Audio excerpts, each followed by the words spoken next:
Hi నమస్తే. నమస్తే, money పుస్తకం ఛానల్కి స్వాగతం. నేను మీ సంగీత బాలకృష్ణ. ఈరోజు మార్కెట్ న్యూస్. నిఫ్టీ మార్నింగ్ అయితే స్టార్ట్ అయ్యేటప్పుడు నెగిటివ్లో స్టార్ట్ అయింది. మళ్ళీ కొంచెం అటు ఇటు పైకి కిందికి తిప్పి లాస్ట్లో పాజిటివ్లో 142 పాయింట్స్ పెంచి క్లోజ్ చేశారు. అంటే ఎవరైతే మార్కెట్లో ఫ్యూచర్స్ అండ్ ఆప్షన్లో ట్రేడ్ చేస్తున్నారో వాళ్ళకు కింద పోయినప్పుడు పైకి వెళ్ళినప్పుడు రెండింటిలో అందరికీ దెబ్బతీసి 4,000 రోజులు అలానే చేస్తా అన్నారు. ఎవరిని బెనిఫిట్ అవ్వకుండా. సెన్సెక్స్ 513 పాయింట్స్, అది కూడా పెరిగింది. 85,186 పాయింట్స్లో క్లోజ్ అయింది. బ్యాంక్ నిఫ్టీ 316 పాయింట్స్లో అప్ అయింది. 316 పాయింట్స్ పెరిగింది. 59,216 ఉంది. ఈరోజు నిఫ్టీ ఐటీ ఎక్కువ పెరిగింది. ఐటీ ఇండస్ట్రీ పెరిగింది. నిఫ్టీ ఐటీ 3% పెరిగింది.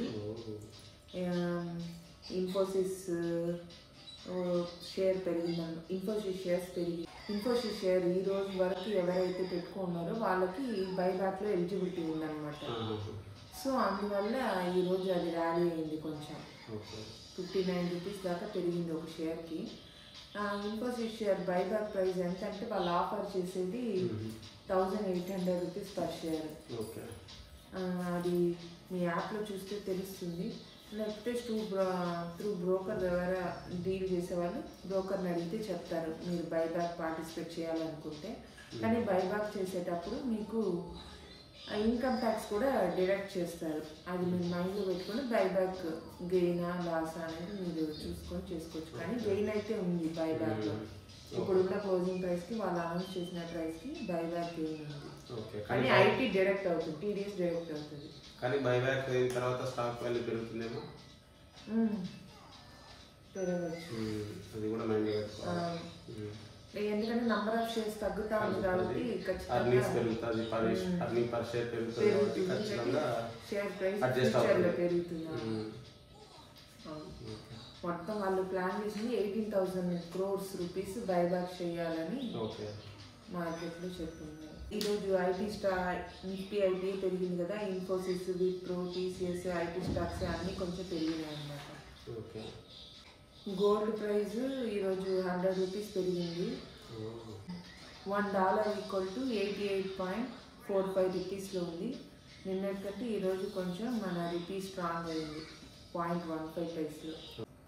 క్రిప్టో వచ్చి 1.6 ట్రిలియన్ రూపీస్ లాస్ అంటున్నారు. ఈరోజు క్రిప్టో భయంకరంగా పడింది. సో క్రిప్టోలో పెట్టిన వాళ్ళకి భయంకరంగా లాసే. ఇది మెయిన్ క్రిప్టోనే ఇంత పడిపోయింది, బిట్ కాయిన్. ఇంకా మిగతా క్రిప్టోస్ అన్నీ ఏమై ఉంటుందో మనకి తెలుసు. సో క్రిప్టో ఈటీఎఫ్ అంతా కూడా ఈ ఇయరే కదా వచ్చింది. 90,000లో ఓపెన్ అయింది. ఓపెన్ అసలు క్రిప్టో మార్కెటే 90,000లో అలా వచ్చింది. సో ఈ రోజు చూస్తే 90,000 బిలో ట్రేడ్ అయ్యి మళ్ళీ 93,000లో క్లోజ్ అయింది. సో క్రిప్టో మార్కెట్లో పెట్టిన వాళ్ళకంతా ఈ ఇయర్ ఫుల్ లాసే. సో క్రిప్టో వచ్చి మన ఇండియాలో, చైనాలో బ్యాండే. అందులో ఏదైనా అయితే కూడా మనం ఎవరిని వెళ్ళి అడగలేము. సో క్రిప్టోలో పెట్టడం అంత మంచిది కాదు. క్రిప్టో కరెన్సీలో అమెరికన్ స్టాక్ మార్కెట్ ఈరోజు బాగా పడింది. రేపు ఎన్విడియా రిజల్ట్స్ ఉంది. ఎన్విడియా రిజల్ట్స్ పాజిటివ్ వస్తే పర్లేదు. ఎన్విడియా రిజల్ట్స్ కొంచెం ఎక్స్పెక్టేషన్ కన్నా కొంచెం తగ్గినా కూడా రేపు అమెరికన్ మార్కెట్ దానివల్ల ఇంకా పడే ఛాన్స్ ఉంది. మైక్రోసాఫ్ట్ తర్వాత ఎన్విడియా ఇద్దరు కలిసి ఆంథ్రోపిక్ అనే స్టార్టప్, ఏఐ స్టార్టప్లో ఎన్విడియా వచ్చేసి $10 billion ఇన్వెస్ట్ చేస్తా అని, తర్వాత మైక్రోసాఫ్ట్ వచ్చేసి $5 billion ప్లెడ్ చేస్తా అని చెప్పున్నారు. దానికి రెసిప్రోకల్గా వాళ్ళు ఏం చేస్తున్నారు అంటే మైక్రోసాఫ్ట్ది $30 billion క్లౌడ్ స్పేస్ని యూజ్ చేసుకోవాలా ఫ్యూచర్లో అని అగ్రి అయినారు. తర్వాత ఎన్విడియాకి వచ్చేసి ఏదైతే లేటెస్ట్ వర్షన్ ఆఫ్ చిప్స్ ఖచ్చితంగా యూజ్ చేయాలా అని టెక్నాలజీ ఏఐలో అని చెప్పున్నారు. తర్వాత ముగ్గురు కలిసి కొంచెం మార్కెట్లో లేటెస్ట్గా మంచి అంటే కోఆపరేటివ్గా ఎంటర్ అవుదాం అన్నట్టుగా చెప్పుకుంటున్నారు. ఎవరు మైక్రోసాఫ్ట్, ఎన్విడియా, తర్వాత ఈ ఆంథ్రోపిక్ అనే స్టార్ట్అప్ అలా చేస్తున్నారు. కొన్ని ఇయర్స్గా ఇప్పుడు ఒక 2-3 ఇయర్స్గా ఎక్కువ ఏఐకి ఎక్కువ అమౌంట్ ఇన్వెస్ట్ చేస్తున్నారు. తెలియలే కానీ ఎప్పుడు ఏఐ బబల్ అనేది ట్యూమర్ లాగా పెరుగుతూనే ఉంది, ఎప్పుడు బాస్ట్ అవుతుందో తెలియదు.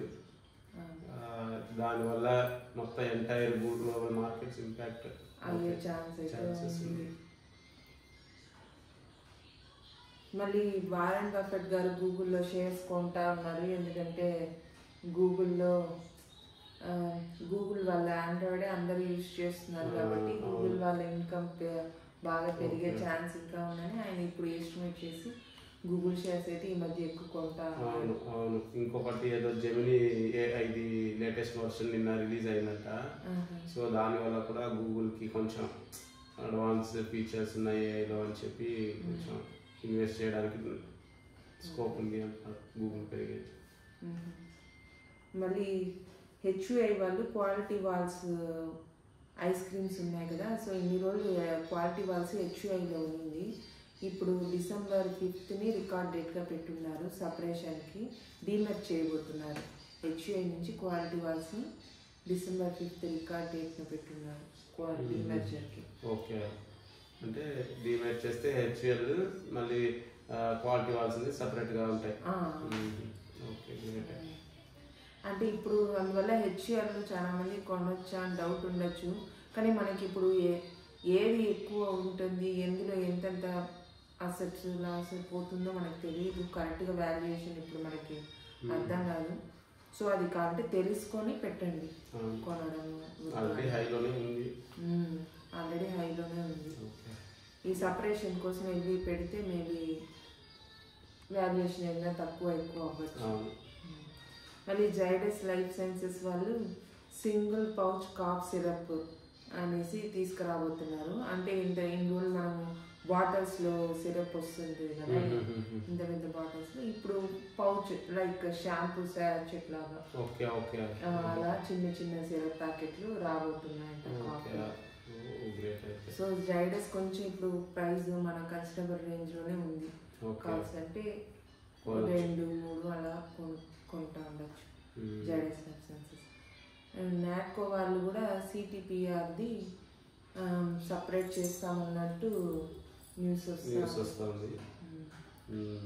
నిన్న చెప్పాను కదా వీడియోలో, అదే సిటిపిఆర్ ఫార్మా నుంచి ఏదైతే pesticides agro chemicals ITC Sunrise masala ప్రోడక్ట్ని కొంచెం ఇంకా డిస్ట్రిబ్యూషన్ పెంచడానికి వాళ్ళ ప్రోడక్ట్ని ఇంకా మార్కెటింగ్ చేసుకోవడానికి కోసం ఇప్పుడు కొత్త ఒక ఐడియాలో వచ్చిన్నారు. ఏమంటే ఈ మ్యారేజ్ కాంట్రాక్ట్స్ ఇవన్నీ ఫుడ్ కాంట్రాక్ట్స్ తీసుకుంటారు కదా, సో వాళ్ళతో మళ్ళీ స్ట్రీట్ వెండర్స్ వీళ్ళకంతా ఒక క్లాస్ లాగా తీసుకుని వాళ్ళకి ఎలా కుక్ చేయాలా, ఎలా యూజ్ చేయాలా, మసాలాస్ ఏదేది యూజ్ చేస్తే మంచిది అన్నట్టు కొంచెం కోచింగ్ లాగా తీసుకొని వాళ్ళకి ఎఫ్ఎస్ఐ సర్టిఫికేట్ కూడా ఇప్పించి వాళ్ళ బ్రాండ్ని కొంచెం మసాలా ప్రోడక్ట్ని ముందుకు తీసుకెళ్దామని ప్లాన్లో ఉన్నారు.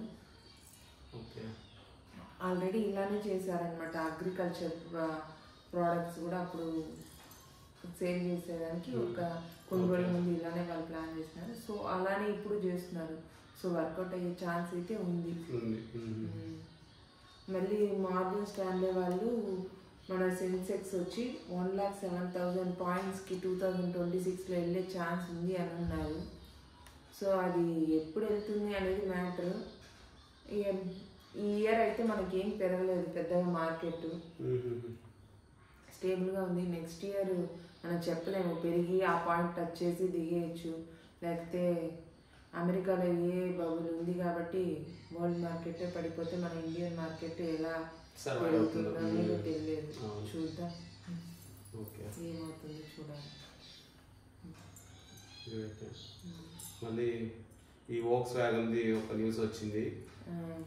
యాక్చువల్గా ఏంటంటే వాళ్ళకు ఉండేది ఇండియన్ మార్కెట్లో 2% షేరే. వాళ్ళు వచ్చేసి ఇప్పుడు ఎలక్ట్రిక్ వెహికల్ సెగ్మెంట్లో వస్తామని చెప్పి కాస్ట్ తగ్గిస్తాము ఎలక్ట్రిక్ వెహికల్కి సంబంధించింది. సో మాకు ఎవరైనా లోకల్గా కొలాబరేటర్ కావాలా అని చెప్పి సెర్చ్ చేస్తున్నారు. లాస్ట్ ఇయర్ ఆల్రెడీ మహీంద్రాతో మాట్లాడి ఫెయిల్ అయినారు, వాళ్ళు ఒప్పుకోలేదు. సో ఈ ఇయర్ వచ్చేసి JSWతో కన్సల్ట్ అవుతున్నట్టు న్యూస్ వస్తూ ఉంది. సో వాళ్ళకు కాస్ట్ షేరింగ్ కోసం మళ్ళీ కాస్ట్ అండ్ రిస్క్ షేరింగ్ కోసం అని చెప్పి జాయింట్ వెంచర్కి లేకపోతే కొలాబరేటర్కి సెర్చ్ చేస్తున్నారు. అలానే వాళ్ళు మార్కెటింగ్ పెంచాలని చెప్పి ట్రై చేస్తున్నారు. మార్కెటింగ్ కూడా బాగా పెంచాలని చెప్పి 2% షేర్ నుంచి. సో దీనికోసం అని చెప్పి JSWని కన్సల్ట్ అయినట్టు న్యూస్ వచ్చింది. చూద్దాం Volkswagen ఎంతవరకు ఈ డీల్ని ఫైనలైజ్ చేస్తారు JSWతో. ఓకే, మీకు ఈ వీడియో నచ్చినట్టయితే లైక్ చేయండి, షేర్ చేయండి, సబ్స్క్రైబ్ చేయండి. ఏమైనా డౌట్స్ ఉంటే కమెంట్ చేయండి తప్పకుండా. సబ్స్క్రైబ్ చేయండి, మాకు కొంచెం ఎంకరేజ్ చేసినట్టు ఉంటుంది. Thank you.